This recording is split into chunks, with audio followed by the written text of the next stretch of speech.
Hey guys, the anniversary could be 1 week away.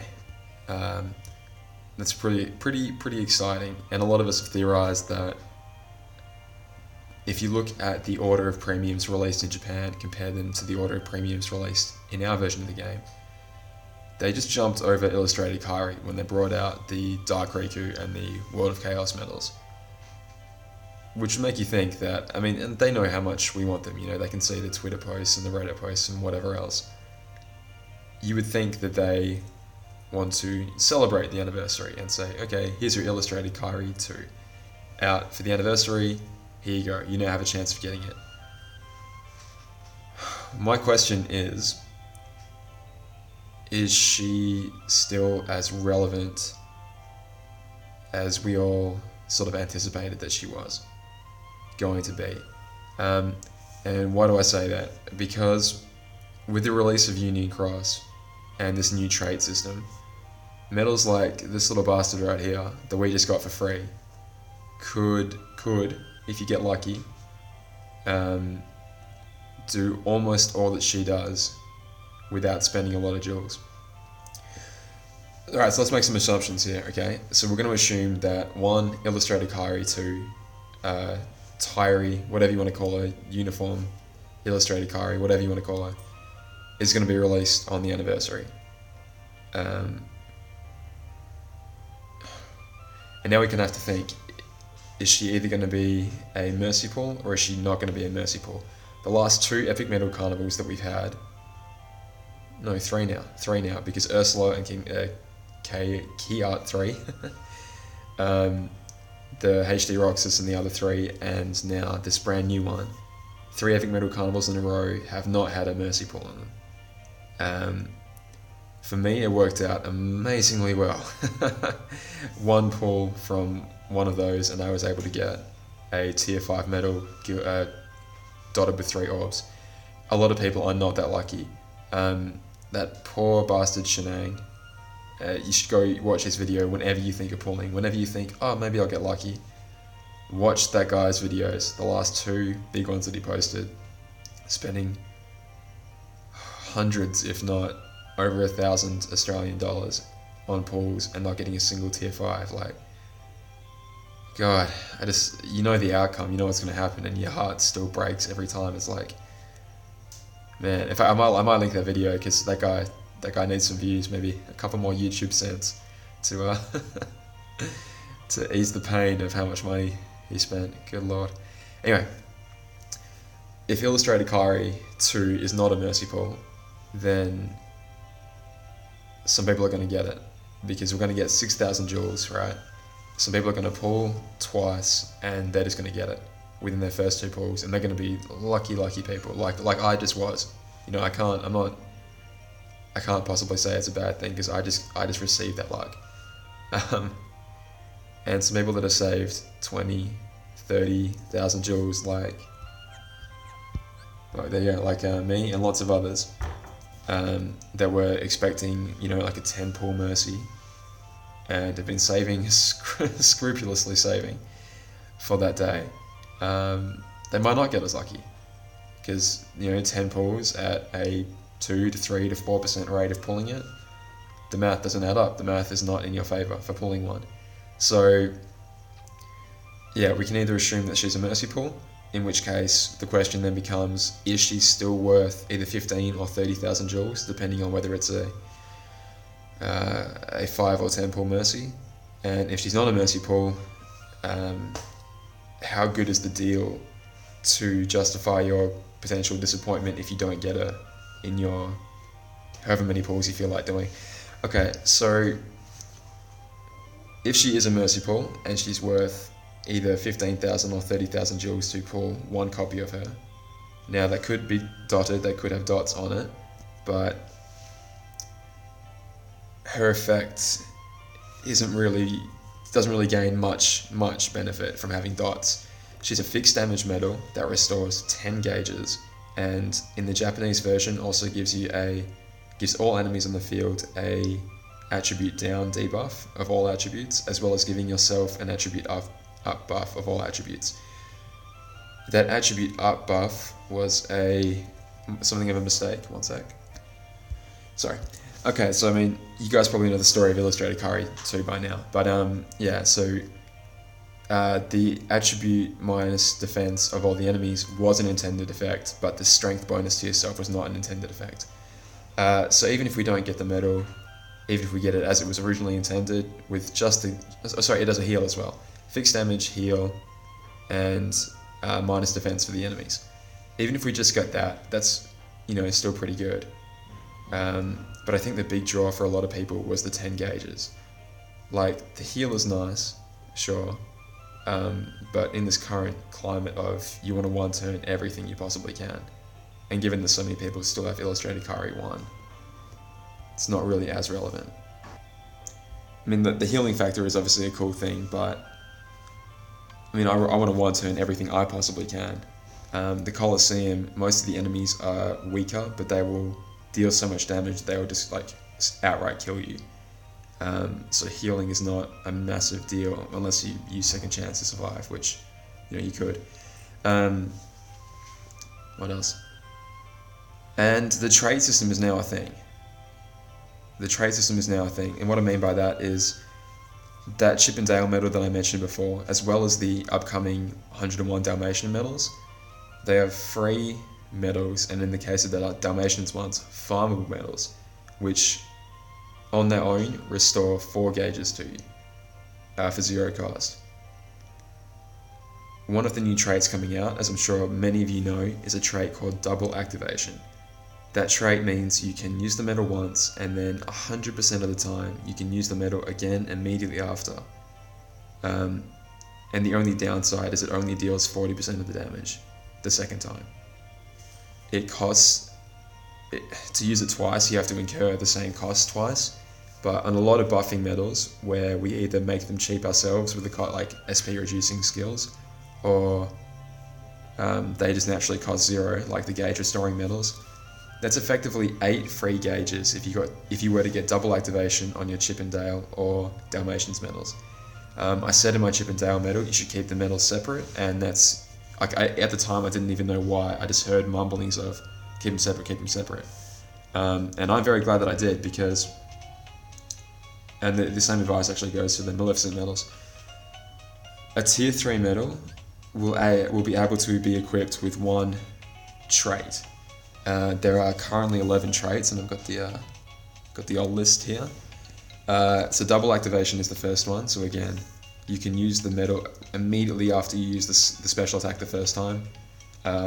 It'll cost the same again to use it, and the only noticeable difference will be it'll deal 40% less damage the second time. You've also got a generic extra 1,000 strength on the medal, or extra 2,000 defense onto the medal, or plenty of other special effects. I can link the Reddit post in which they talk about it. But yeah, like status buffs or increased damage against raid bosses by 40%. That could be good as a Lux medal, I guess, on like your big Lux farming medals, I suppose. Some of them are pretty good. Some of them are really not that good at all. Like the poison paralysis and sleep resistance by 20%. What's the point? I'd be very disappointed if I got that. And the way you roll for one is you basically combine 2 identical medals. So combining these 2 Chip and Dale medals here would roll a trait on the medal that the other one is being fused into. These 2 Maleficent medals here, because they're both 5-star Maleficent B medals, would activate a trait on them. These 2 would not. You couldn't put a 5-star into a 6-star and try to roll for a trait. It just won't work that way. You need to either upgrade this one to 6 stars.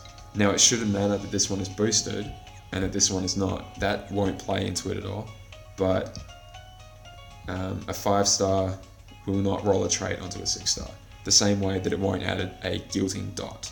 It won't add to the special attack bonus. It's exactly the same for traits. And interestingly, Mickey and Brooms will not add to a trait either. So you can't reroll a medal with Mickey and Brooms and hope for a trait. So essentially what I'm saying is, we have 7 chances here. If you kept your Chip and Dale separate, you have 7 chances at rolling that double activation skill on it. Now 7 chances and out of a potential 11 traits is not the best odds, but they're pretty good. You know, they're up there. Some people will get it and some people just won't. That's just going to be the luck of the draw. But I'm saying, if for the people that do get it, you are going to be able to restore 8 gauges for 1 slot in your Keyblade. If you had Illustrated Kairi, you could do 10 as well as the other effects.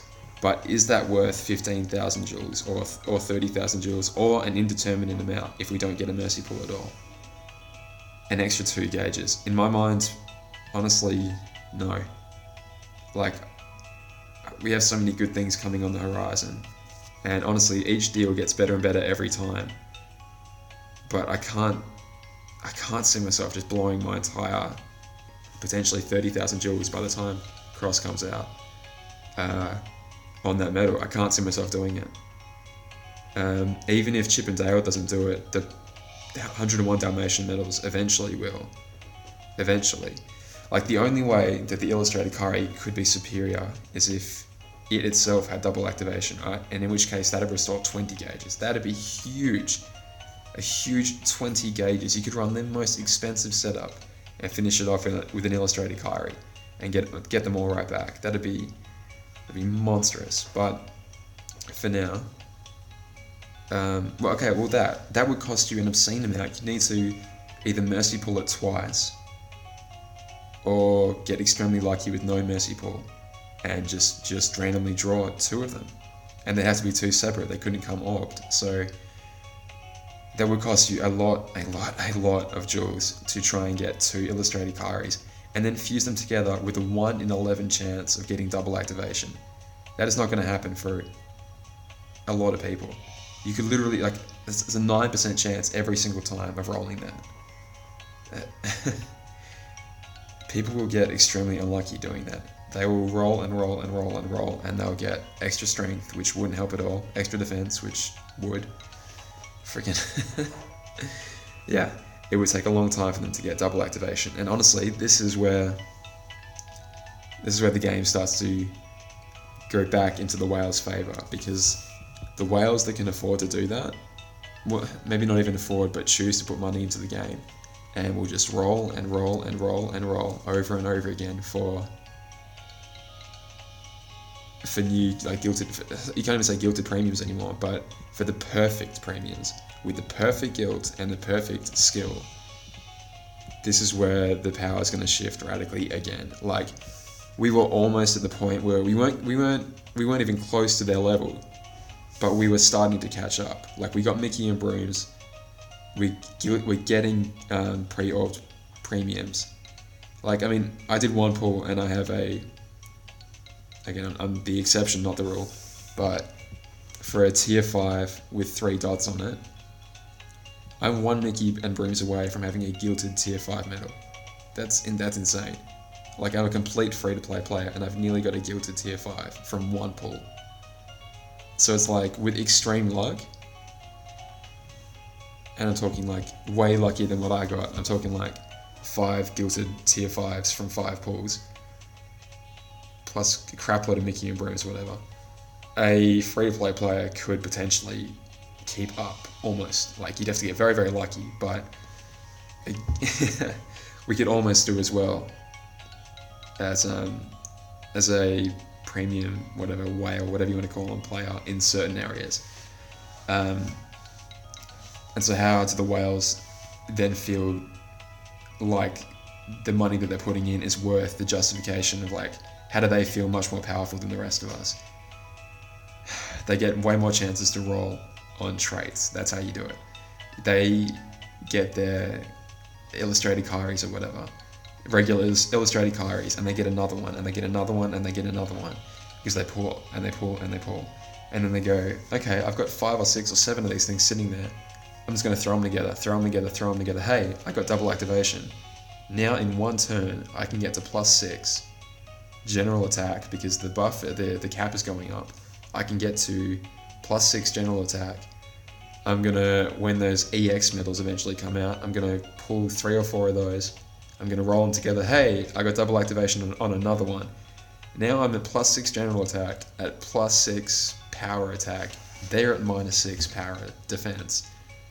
And they are just going to rip the content to shreds, while the rest of us are like still seeing it like a little increase in power from before.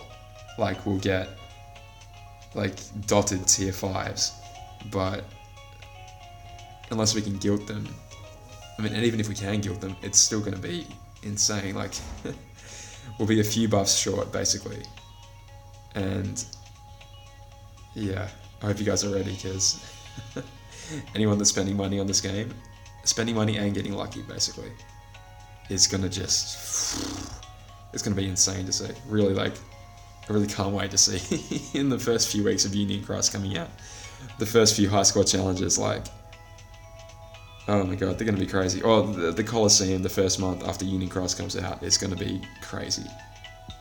Like double activation here, there, and everywhere on the top players. It's gonna be great. It's gonna be really funny to see. But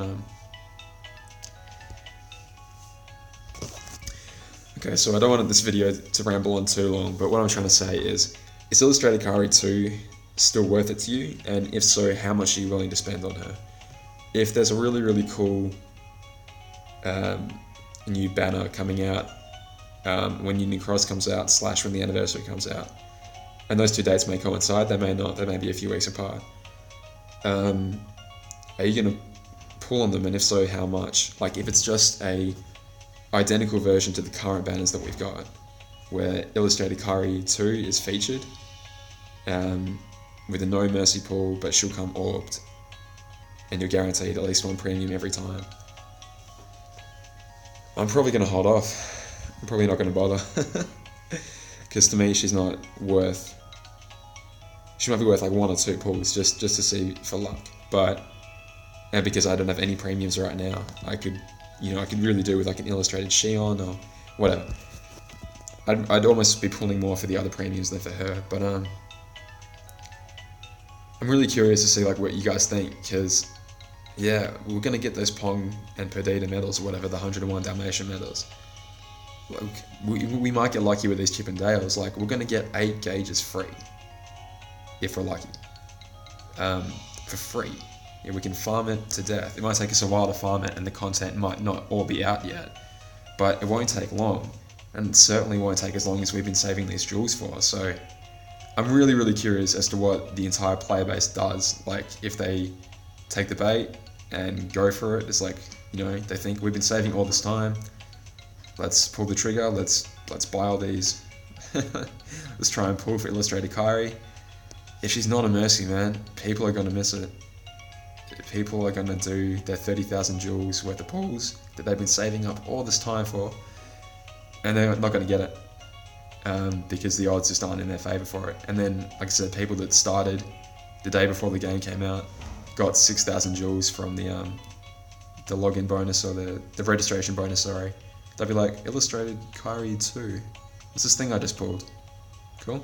Throw it in my Starlight level 3 and off I go. It's gonna be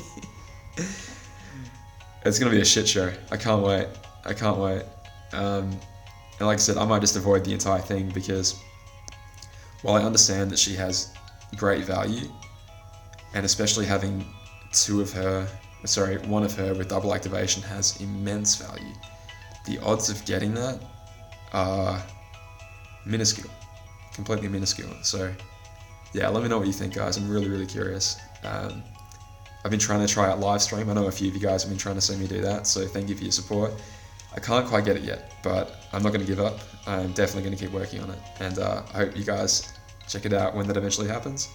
Yeah, all the best, guys. I'll talk to you real soon. Catch you later.